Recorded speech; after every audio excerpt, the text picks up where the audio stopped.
the real essence of yoga. That is the whole meaning of yoga. We are given a body, a mind that is based on many lifetimes and experiences to come into this lifetime to realize who we truly are.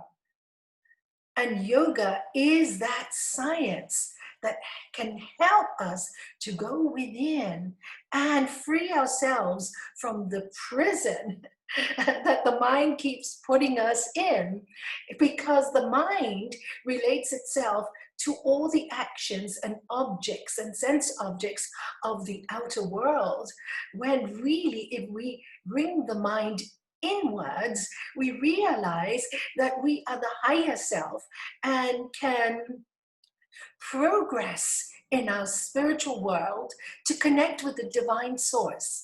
And this is the whole idea. Yoga chittas vritti nirodha tada drastue swarupe vastanam. When we refrain and hold back the outer world and go within, then the seer abides in its own true nature. Now, once we've really established that connection with the divine, once we've really established it, then we go back in the world and we can give so much more to the world when we have a clear mind. Because now we have learned to separate ourselves from this ego, the ego that wants fame, wants money, wants homes, wants this, wants that. And actually, the more we want, the more engaged outside we are, and the more we suffer, because unfulfilled desires make us suffer. So the real essence of the yoga practices is to teach us how to go within. Of course, it takes time. And the problem with many of the schools now, they promise us things that are quite unreal, go to a workshop for a weekend or a month and you're sorted. It's a lifetime. And that's the truth. I'm so sorry. Slow and steady wins the race. Don't rush it, you can't. Because if you rush it, then I notice people judge themselves. Oh, Nalanie, I meditated, I did this, I'm not good enough. And then you get discouraged. No. It's a journey. It's a journey. So the real essence of yoga is to constantly remind yourself, lead us from unreal to real, lead us from darkness to the light, lead us from the fear of death to the knowledge of immortality. Why do we say fear of death? Because that is something we don't like to think about. And when we do think about it, oh, I'm fine. People tell me I'm fine with my own death. I just can't bear the death of somebody else. Yes, of course, any death with anybody you're close to will bring pain. The difference is when you have understood that we are only here temporary anyway, and this is all an illusion, and it is all Maya. You will feel the pain of separation, but you will not drown in it. So actually you're free from the suffering or the superstition or oh, I need to speak to the medium to find out this and how's this one. In fact, you are left in a place where you know it's all going to be okay. Yes, of course, separation is always painful. Any separation is always painful. But yoga teaches us how to deal with that pain and go further and take ourselves totally from ourselves. I'd like to read to you one of my very favorite quotes from Einstein. In fact, I wrote this like maybe 30 years ago because it made such an impression on me to see that science and yoga really are saying the same thing. He says, a human being is part of a whole, called by us the universe. A part limited in time and space. He experiences himself, his thoughts, his feeling as something separated from the rest, a kind of optical illusion of his consciousness.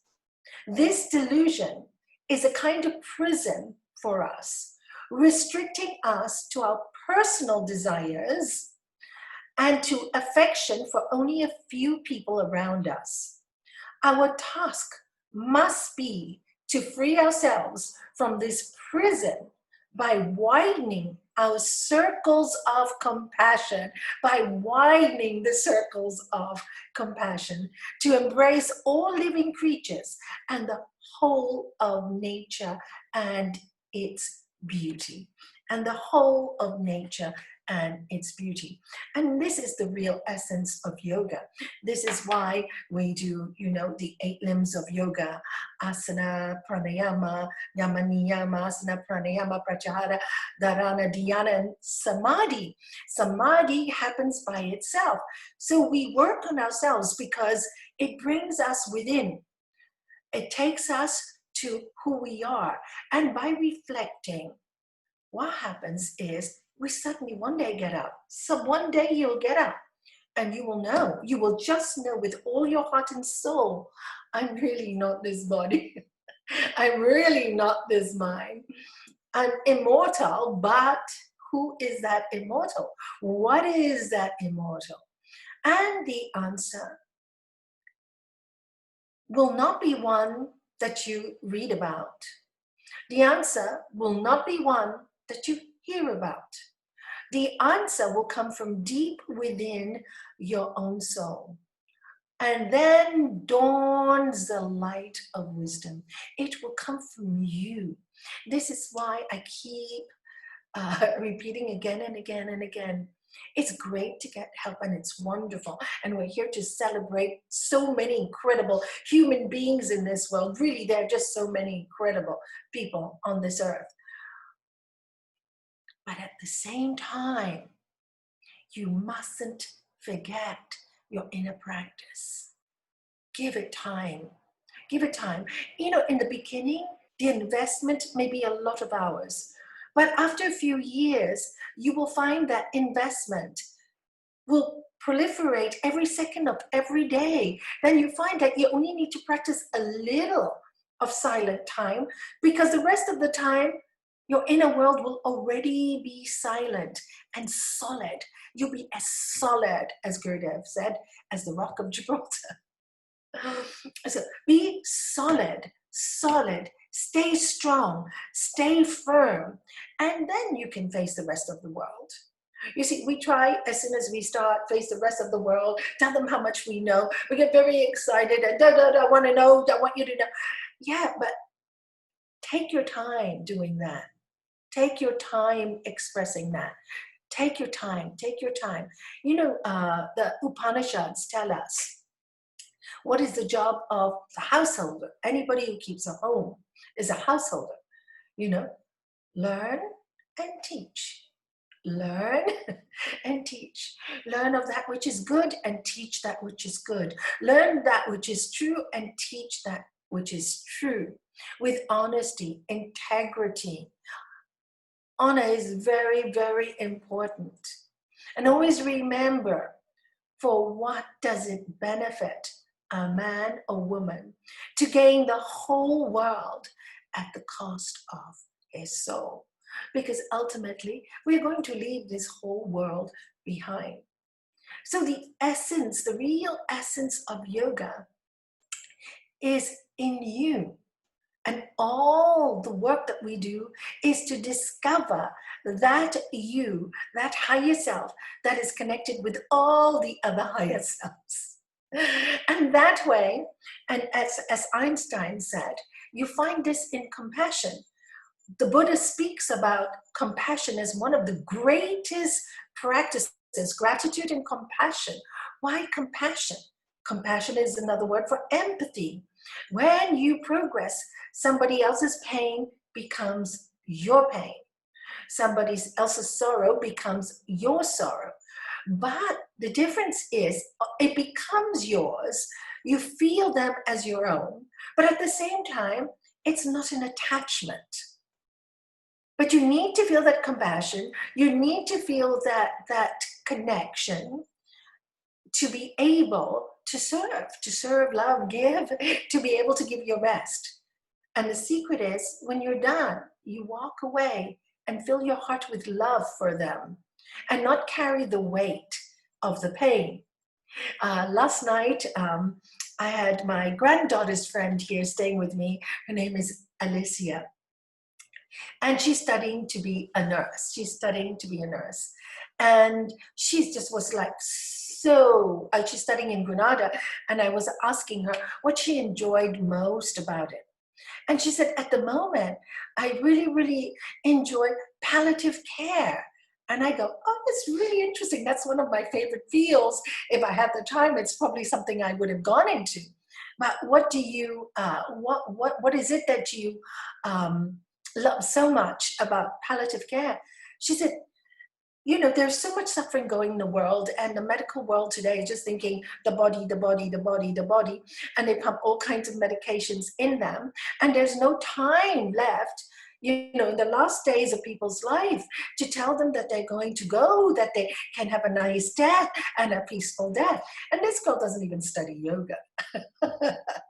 And she said, I want to give people a way to die that is really beautiful and really comforting, and so that they do not worry, they're not in pain. And she was like tears in her eyes talking about that. And I said, you know, Ali, you're going to make a great human being. You are going to help so many people in your life.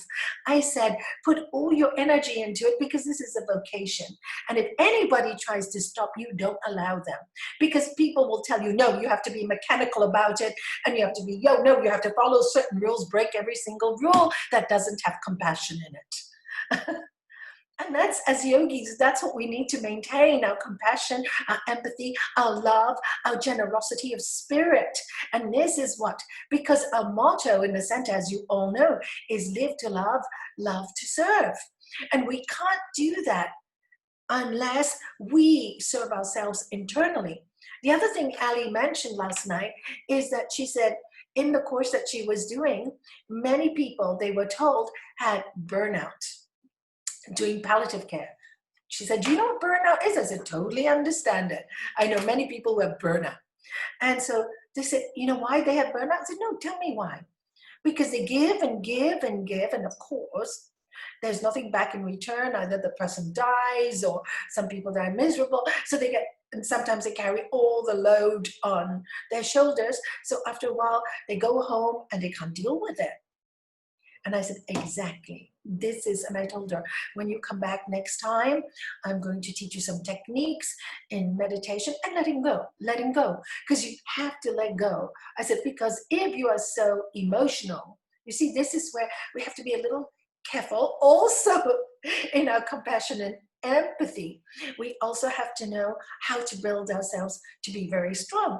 And the only way I know is through the practices that we are doing with yoga, because when you do your hatha, as you know, and you finish the class with a deep relaxation, it is at that point when you're doing deep relaxation, after many years of doing hatha, that you can really, really watch yourself. And then you can watch yourself and you look down at your body. Wow, it's really still. And all this is going on in my mind. And yet there's nothing going on in my mind. I'm watching both sides of it. How can this be? And this is the point when you know you're not this body and this mind. But the body and the mind is a great instrument. So we must respect the body. And that's why we do the hatha practices, because it works on all our system. The endocrine system, the respiratory system, digestive system, etc., etc. And all these, create hormonal imbalances or balances in our body, and hatha yoga can put them straight. Because if we have a healthy body, then we can do much more with our life.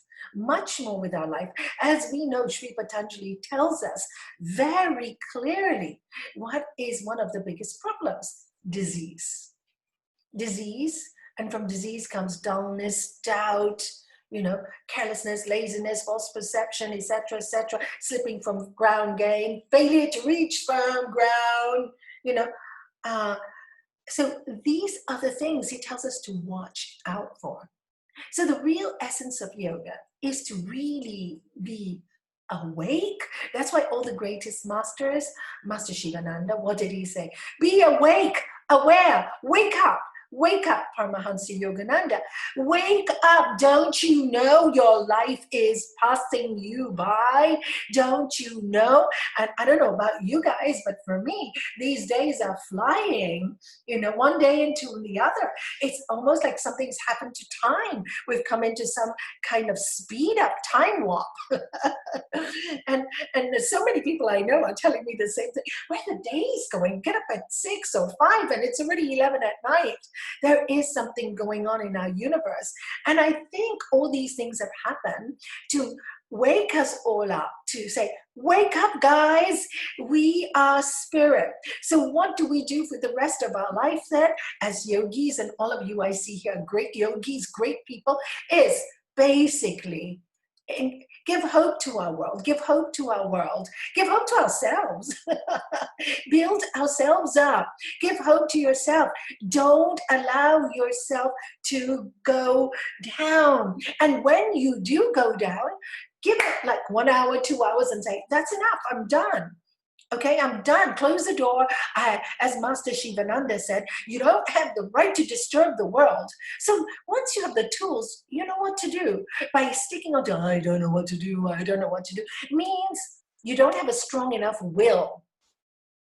You don't have a strong enough will to trust yourself. So how do you build up your will? This is why we have the practice of pratyahara. Pratyahara is bringing the senses within. Bring the senses within. So if you find your senses are going too much outside, and for that week you say, okay, I'm not going to do this. I'm just not going to do this. So I learned control of it. Next week you do another thing that you find your weakness in. And what happens is over the years, the will gets really strong. And as the Bhagavad Gita says very clearly, what is poison is in the beginning will bring nectar in the end. What is nectar in the beginning will bring poison in the end. So unless your nectar is meditation and love and serve, then it brings no poison. But in the beginning, it's not easy. And that's why you need to have this trust in yourself. And like I said the other day on Wednesday, what is so important is you have to make a firm conviction. What is the real essence of yoga? Why am I studying yoga?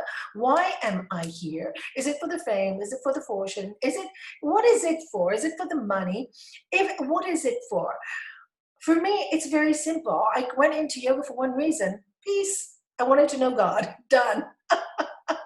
And that was my goal. Done. Anything that disturbs peace or God, I have to drop it. And of course, when you do that in life, there's lots of sacrifices you have to make. There's certain things in your life you have to give up because, like I said, the days go so quickly. Things, time goes so fast. There's only a certain amount of things you can fit in a day.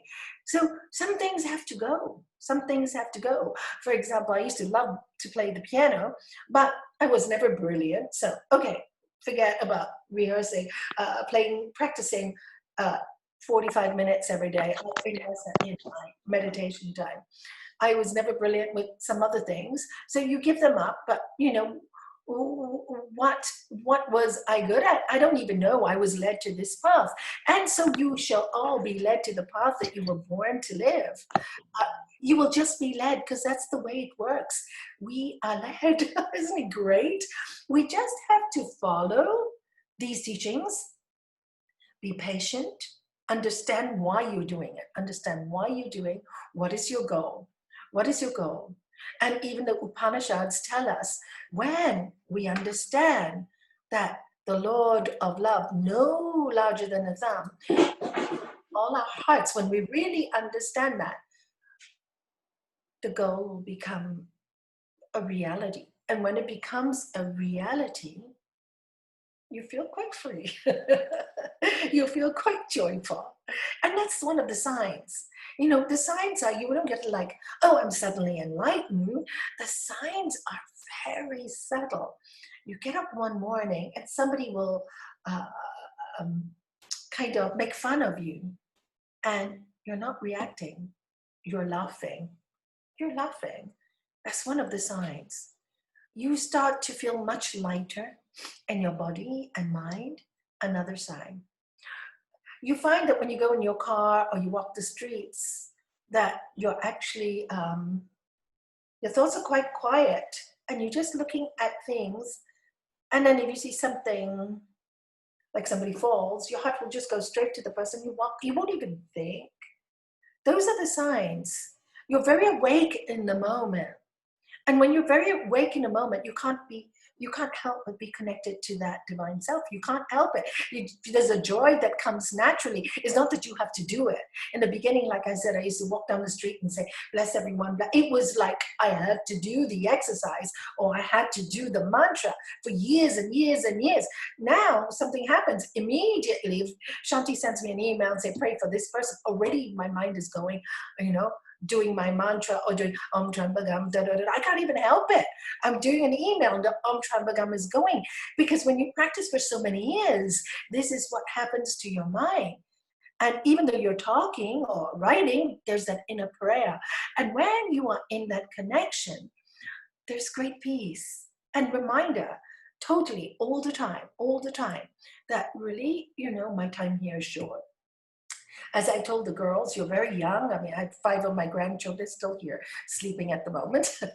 And I said to them, your time is short. I remember when I was 18, 19, 20, your age. And look, I'm 66 now. And it's so quick. I said, don't be afraid of death. Be afraid that you don't live well. Because we watched a movie afternoon as girls with my grandchildren and their friends. And we watched a movie called The Book Thief. I don't know if you ever watched it. It's a great movie. And of course, it's about World War II and how this girl is adopted and, you know, how people around her die during the war and the cruelty of war and what she does with words, right? So after the movie, all of them are crying. And I said to them what my late husband used to say to me when I used to cry. He said, why are you crying? They're all having a glass of champagne, all these actors and actresses, and you are crying, and they're having a party. And that's exactly what I told them yesterday. So then they started discussing death, and one of them said, I'm really, really, really, really scared of death. And I said, good. So live well. Because you don't know when the last moment is. So I said, you should be really living well. So then they were talking about their careers. And this is what we do. You see, we need to talk about our careers, what we're doing in this life. This is the human contact. This is, you know, what we do with our kids, what we do with this, because this is the human contact. This is where we apply yoga in our daily work, to our partners, to our friends, to everyone, to people we meet. This is where we do our daily work. That's why, you know, we've been sent to all the people that have been sent to us. Some we may think, oh, they're really not very nice, but they actually are the best people because they train us. They train us. Always remember, their souls took that part to train us. It's not that they're good or bad. It's all a matrix. It's all a perfect plan. And when we resist it, we suffer. I want to change. Let them change. They'll never change. I have to change. What changes, you have to decide. Nobody can really tell you. But if your mind is clear, you know what to do. As Gurudev said, when I asked him, what do people do when they keep telling me all these things, they want to change? He said, Nalanie, you tell them one thing. When the pot is too hot, will they ask, is the pot too hot? No, they'll just drop it. They'll just drop, it's too hot. They won't even ask. The fact is they're asking means they're not ready. The pot is not hot enough. The karma is not done. It's not burnt out. When the karma is burnt out, it's burnt out. So while it's steaming, it's still there. And I loved his answer because it helped me so much in my own life. And I used to complain a lot in the old days. And I realized I was complaining because I didn't want to admit that the work had to be mine. It's always much easier to blame. I'm not saying that everybody else is correct and I'm the wrong one. No, no, no. But I didn't want to be a prisoner to everybody else's whims and desires, right? You don't want to be a prisoner to anybody else's whims and desires. So how to set yourself free is the whole essence of yoga. So you can live ultimately as what we call a jivan mukti. Knowing this, you can live a really good life. You're not going to have, when somebody insults you, the whole night going through this da da da da da da, the sing song, the stories, the misery, and maybe wasting 2 months of your life dealing with something that's already passed. You have the ability and the strength to say, you know, I'm done. Okay, I feel bad for 2 days, but I'm done now. Yeah, you know, move on, move on. And this is the real essence of yoga. So you don't waste time. Time is precious in your human body. Make the most of it.